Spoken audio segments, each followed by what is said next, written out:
सभी लोग जानते हैं कि इस प्रयागराज में हम सभी लोग बहुत कष्ट सहकर, बड़ा परिश्रम करके, बड़ी श्रद्धा, समर्पण, भक्ति भाव से यहाँ पर आए हुए हैं। हम सभी लोग देख रहे हैं, सबको पता है यहाँ जितने लोग आए हैं, जिसकी जो भी स्टेशन है, सब अपना गठरी मोटरी लेकर के सिर पर लाद करके आ रहे हैं और जा रहे हैं। और बीच में जो लोग नहीं जानते हैं, जिनको कोई बताने वाला नहीं है कि आपकी छावनी, आपका टेंट, आपके गुरु या आपको जहाँ जाना है वो जगह कहाँ है, तो बहुत भटक रहे हैं लोग। वैसे भी बहुत दूर से आना पड़ रहा है जिसकी जो स्टेशन है, और जो नहीं जानते हैं, जिनको नहीं पता है या जिनको भटकाने वाले मिल जाते हैं, भी बड़ा कष्ट पाते हैं। और कितने लोग तो मैंने सुना है कि कई लोगों की तो लोगों ने टिकट रद्द कर दी, कई लोगों ने यहाँ आकर के भी अपने गुरु का स्थान नहीं पाया। कितने लोग, हम लोग कल खड़े थे भोजनालय के पास, एक माता को खूब बुखार आ गया। हमारे गुरुजन संतजन कह रहे हैं ना कि तीरथ गए ते बही मुए जूड़े पानी नहाए, कहीं कबीर सुना हो संतो राक्षस होए पछताए। सदगुरु कबीर साहब जी ये साखी इसलिए कहते हैं, वो माता जी कह रही थी कि साहब बहुत बुखार आ गया, सर्दी लग गई, गले में दर्द है, हाथ पैर तो उठाने से भी नहीं उठ रहे हैं, इतना कष्ट। और हमने कहा प्रयागराज संगम नहाने गई थी क्या? बोले हाँ साहब जी, हम लोग संगम नहाने गए थे। और हमारे यहाँ की परंपरा है, जो वहाँ नहाते हैं तो वही गीले कपड़े में वहां से हमको आना होता है। वहां हम लोग सिर्फ से पल्लू नहीं निकाल सकते, कपड़ा कैसे बदलेंगे। अब ये मान्यता, ये परंपरा लोगों की, चाहे तबीयत खराब हो जाए, स्वास्थ्य बिगड़ जाए, फिर भी से लोग इतना कष्ट सहते हैं। सदगुरु कबीर साहिब जी की कहीं कहीं मैंने छावनी देखी, उर्दबाहु, खड़ेश्वरी, पंचअग्नि, जलशयन, कई प्रकार की तपस्याएं, कई प्रकार की साधनाएं लोग करते हैं। जिसके जैसे गुरु मिल जाते हैं, जिसको जैसा बताने वाला मिल जाता है, जिसकी जहां आस्था और श्रद्धा और विश्वास और समर्पण होता है, लोग करते हैं, कुछ न कुछ फल भी मिलता है। ऐसी बात नहीं है कि उनको कुछ भी फल नहीं मिलेगा, फल मिलता है, लेकिन पूर्णता नहीं मिलती, तृप्ति नहीं मिलती, संतोष नहीं मिलता, आवागमन से मुक्ति नहीं मिलती। सदगुरु कबीर साहब जी सार बताते हैं। आप लोगों ने देखा होगा, भौतिक जगत में सब कुछ का जोड़ा है, दिन रात है, सुख दुख है, हानि लाभ है, संयोग वियोग है, जीवन मृत्यु है, सब कुछ है। लेकिन एक चीज है जिसका जोड़ा नहीं है। संसार में विष तो है लेकिन अमृत नहीं है। विष अमीर गरीब कोई भी खरीद कर पी सकता है और मर सकता है, मरते ही है। कितने लोग आत्महत्या कर लेते हैं। जहर मिलता है लेकिन अमृत नहीं मिलता है। जब सब कुछ का जोड़ा है तो अमृत का भी जोड़ा है। ऐसा कहा जाता है कि समुद्र मंथन के बाद रत्न निकले, 14 रत्न बताते हैं, उसमें विष भी निकला और अमृत भी निकला। और अमृत को लेकर के देवता लोग भगे और दैत्यों ने पीछा किया। 4 बूंदें 4 तीर्थों में टपक गईं। और उसी के कारण से ये कुंभ मेला का आयोजन किया जाता है। कहते हैं वो नदियां पर्व में अमृत का रूप धारण कर लेती हैं, लेकिन कोई जाए उस नदी का पानी पी करके अमर हो जाए, तो जिन देवताओं ने पिया है वो अमृत लेकर के भगे हैं, वो भी आज हमको दिखाई नहीं देते हैं। तो क्या विष का, हम देखते हैं कि विष तो है संसार में, लेकिन उसका जोड़ा नहीं है क्या? है, उसका भी जोड़ा है। हमारे संतजन, हमारे गुरुजन यही बताते हैं। हमारे संतजन गुरुजन यही बताते हैं। गुरुदेव सदगुरु कबीर साहिब जी कहते हैं, गुरु गोविंद दो खड़े काके लागू पांव, बलिहारी गुरु आप की गोविंद दियो बताए। गुरु की महिमा इसलिए है। अभी हमारी माता जी छत्तीसगढ़ से जो आई थी, उन्होंने भी भजन गाया। गुरु की महिमा रोज सुनते हैं। हर मत पंथ संप्रदाय में गुरु की महिमा है। और गुरु महान होता भी है। बिना गुरु के हमारा जीवन किसी भी क्षेत्र में शुरू नहीं हो सकता है। एक रोटी बनाना भी सीखना है तो गुरु की आवश्यकता पड़ती है। सिलाई करना है, कढ़ाई करना है, बुनाई करना है, पढ़ाई करना है, कुछ भी करना है, गुरु की आवश्यकता है। इसी प्रकार से जीवन में संतोष चाहिए, शांति चाहिए, प्रसन्नता चाहिए, निर्मलता चाहिए, मुक्ति चाहिए, आध्यात्मिक लाभ चाहिए तो गुरु की आवश्यकता है।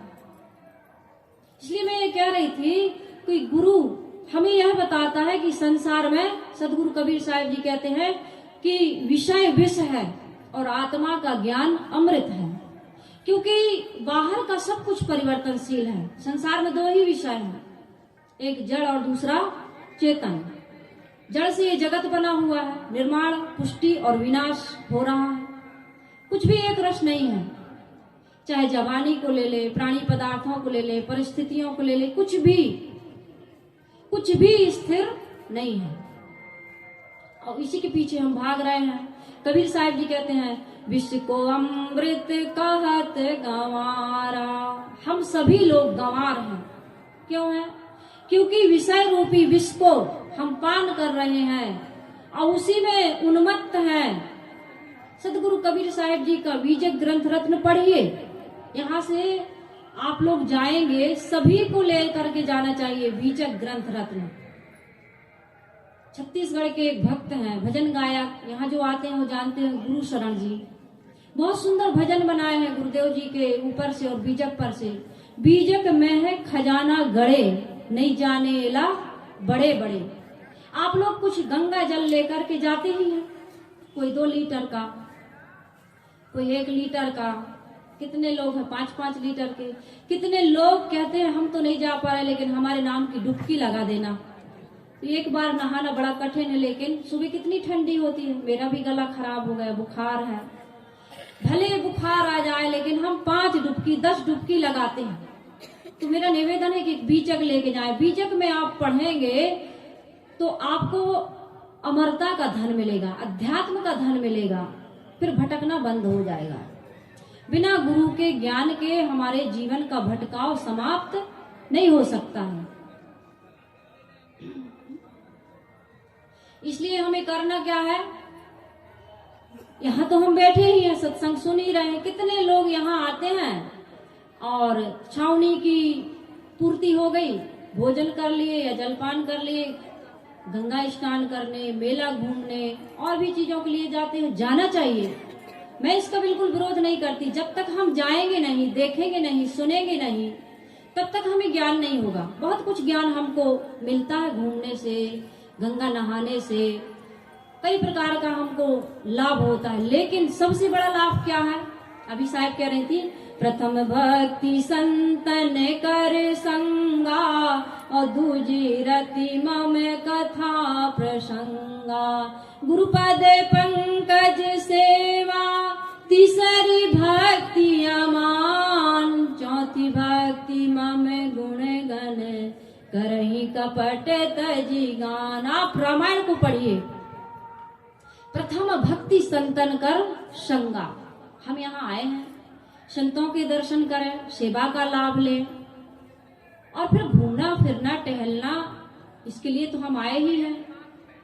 और जो यहाँ आए हैं वो तो पुण्य के भागी हैं ही, लेकिन मेरे विचार जो भी सुनेंगे, क्योंकि आप लोग देख रहे हैं कैमरा लगा है, सभी के लिए मैं कहती हूँ जो घर में है, अपनी सास को, ससुर को, देवरानी जिठानी को जिन्होंने भेजा है और जो घर में है, घर की सेवा कर रहे हैं, घर की जिम्मेदारी निभा रहे हैं, घर की रखवाली कर रहे हैं कि जाओ आप तीर्थ का लाभ लीजिएगा और हम यहाँ घर में सेवा करेंगे, घर संभालेंगे। उनको डबल पुण्य मिलेगा, डबल लाभ मिलेगा। कैसे? पता है, घर में टाइम से खाएंगे, घूमेंगे तो कोई धक्का मुक्का नहीं होगा। वहाँ कहाँ घूमना है? यहाँ देखो कितना दर्द खुरुच के चल रहा है। मैं भी घूमने गई थी, इसलिए अंदाजा है मुझे, इसलिए मैं कह रही हूँ। आदमी चला तो जाता है, लेकिन लौटने में भैया ऑटो वाले से पूछता है, टैक्सी वाले से पूछता है, कोई उठा करके ले चलो। और घर में बेचारे वो एक नाथ जी महाराज गंगोत्री से जल भरते हैं, रामेश्वर में जल चढ़ाने के लिए जाते हैं, बीच में गधा मिल जाता है, उसको पानी पिला देते, उसकी प्यास बुझा देते हैं। और उनका जल पहले चढ़ जाता है। रैदास कहते हैं मन चंगा तो कठौती में गंगा। जो व्यक्ति इस प्रकार का धर्म कर रहा है, पुण्य कर रहा है, सहयोग की भावना है, परमार्थ की भावना है, उसको घर में बैठे ही पुण्य लाभ मिल रहा है। यहाँ हम सभी लोग आए हैं, यहाँ भी हम एक दूसरे का सहयोग करें। बाहर जलपान बंटता है, मेरा भी वहां पर सेवा का मुझे भी अवसर मिला है, मैं वहां रहती हूँ। लोगों को बताया जाता है लाइन से आइए, कई प्रकार की गाइड किया जाता है, मैसेज दिया जाता है, ध्यान ही नहीं देते। भोजन करते हैं, कहीं भी थाली, कहीं भी हाथ धो देते हैं। लोगों को समझाना पड़ रहा है, बताना। मेरे कहने का मतलब शिकायत नहीं कर रही हूँ, हम अपने जीवन को कितना गढ़ पा रहा है, कितना छील पा रहा है, कितना निखार पा रहा है, कितना संवार पा रहा है, हम इसीलिए आए हैं। घर में क्या सुविधा नहीं थी, खाने को नहीं मिलता था, टाइम से खाते थे, बढ़िया सुख सुविधा से रहते थे। क्यों आए यहाँ? परिवर्तन के लिए। इस जगह में हम अपने स्वभाव का परिवर्तन, कुछ सीखने के लिए, कुछ लेने के लिए आए हैं, सेवा देने के लिए और शिक्षा और ज्ञान लेने के लिए आए हैं। कैसे कैसे लोग मिलते हैं, उनको देख करके बहुत ज्ञान मिलता है, उनको समझ मिलती है, सीख मिलता है। आज यहाँ पर हमें जो भी कष्ट मिलेगा, दुख मिलेगा, परेशानी मिलेगी, प्रतिकूलता मिलेगी, कोई हेल्प करेगा तो हमें दिल में एक भाव जगेगा कि हमें भी ऐसा करना चाहिए। तो बहुत सुंदर, किसी भी मतपंथ संप्रदाय का व्यक्ति हो, यदि गुरु से जुड़ा है, भक्ति भावना से जुड़ा हुआ है तो बहुत अच्छी बात है। लेकिन इस जितने भी, चाहे तीर्थ में नहाना हो, चाहे गंगा के किनारे कढ़ाई चढ़ाना हो, प्रसाद चढ़ाना हो, कितने लोग लड्डू गोपाल को लेकर के आए, मैंने देखा हमारे टेंट में भी, उनको नहलाते हैं, बहुत अच्छा है। लेकिन ये सब कुछ हम क्यों कर रहे हैं? जीवन के निर्माण के लिए, वही अमृत को प्राप्त करने के लिए। और वो अमृत कहाँ है? हमारे भीतर, हमारी आत्मा, आत्म भाव को हम जागृत करें। बाहर का जो कुछ भी पसारा है वो आज है, क्षण क्षण परिवर्तन हो रहा है, कभी एक रस न रहा है, न रहने वाला है, कुछ भी एक रस नहीं रहता। हम और हमारी आत्मा जिसे हम मैं के रूप में जानते हैं, उसको अच्छे से जाने, उसमें स्थित होने का काम करें। उसी को परखाने के लिए इस सत्संग का आयोजन किया गया है। गुरुदेव जी के इतने सारे सदग्रंथ हैं, कैसेटें हैं, डीवीडी, सीडी, अब तो चिप का जमाना आ गया, आप लोग लेकर के जाएं। यहाँ से कुछ और ले जाएं न ले जाएं, लेकिन सदग्रंथों को जरूर ले जाएं। संतों की शिक्षा, संतों के अमृत वचन, इसको जरूर लेकर के जाएं। तन को, मन को, धन को पवित्र बनाएं। आप लोग बना ही रहे हैं। कुंभ मेला में प्रयागराज में आए हुए सभी तीर्थयात्रियों को इस मंच की ओर से, इस संस्थान की ओर से मैं बहुत बहुत बधाई देती हूँ। आप सभी की यात्रा सुखद मंगलमय हो और सभी की शुभकामनाएं पूर्ण हो। बस इतना कहकर मैं अपनी वाणी को विराम दे रही हूँ। यदि आप सभी लोग यहाँ से कुछ लेके जाएं, इन विचारों को अच्छा लगता है, पसंद करते हैं, जोर से जयकारा लगाएंगे। बोलिए सदगुरु कबीर साहिब की, संत समाज की जय, भक्त समाज की साहेब बंदगी साहेब। बहुत सुंदर विचार हम सब ने सुना सुमेधा साहब जी के द्वारा। तन और मन को कैसे निर्मल बनाएं, इसके लिए युक्ति आपके विचारों से हम सबको मिला।